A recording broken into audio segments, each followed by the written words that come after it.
So what's up Mr. Fam, welcome back to another tutorial video. Today I am going to share with you guys, not my girlfriend, I'm going to be sharing with you guys my gameplay settings of FC Mobile.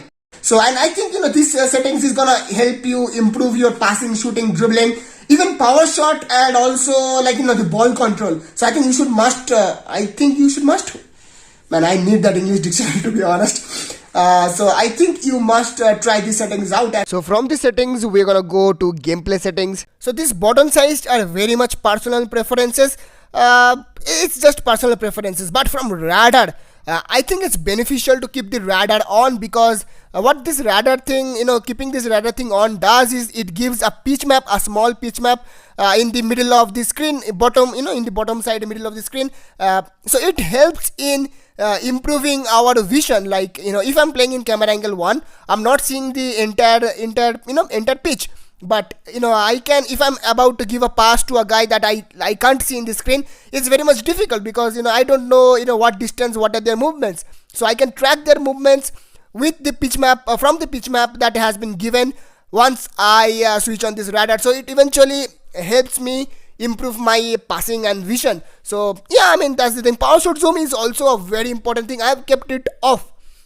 The reason is that once the power shot zoom, what the power shot zoom is, right? Once we do the power shot thing, the camera zooms in that player, but I don't like it. The reason is that it does not make me see whether the defenders are trying to tackle or press, because eventually power shot takes a long time. So if it goes zoom, then I'm not being able to see the surrounding. So without the power shot zoom, I can see if a defender is approaching or not. So if I feel that I don't have enough time to complete the power shot, I just gonna go and swipe and do fake shot. So that is why I'm not keeping this power shot zoom.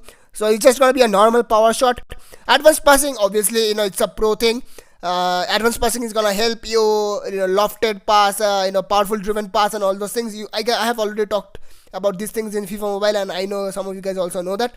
This tap and double tap gesture pass is that when you single tap, the player is gonna give a low pass, and when you double tap, the player is gonna give a lob ball. So if you are using gestures only, this is a very useful thing to select what type of passes you want. Usually, when you keep this on, this feature is gonna be available. But in my phone, the touch does not work properly, so I'm just gonna keep it as it is.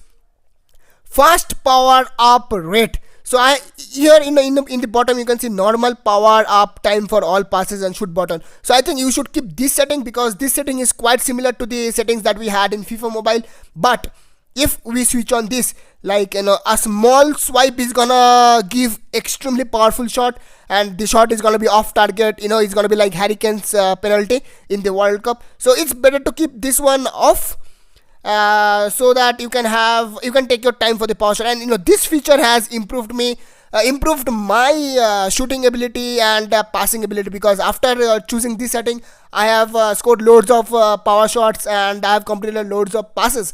So I think this one is very important. Autoplay, eventually, for some people who has lag, I think it's better to keep this one on. Auto pass and shoot, if you get disconnected, the AI is gonna do the job.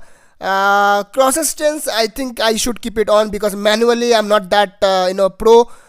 Player auto switch, so eventually this thing also, if you are concentrating in the game and all, then you can switch this off. But I think, given the fact that we don't have stable Wi-Fi all the time, I just like to switch on this one. Eventually what I did in FIFA Mobile was that auto switch will occur in all situations, this one. So I used to switch this one off. So during lob passes, crosses, loose balls, the player is gonna auto switch.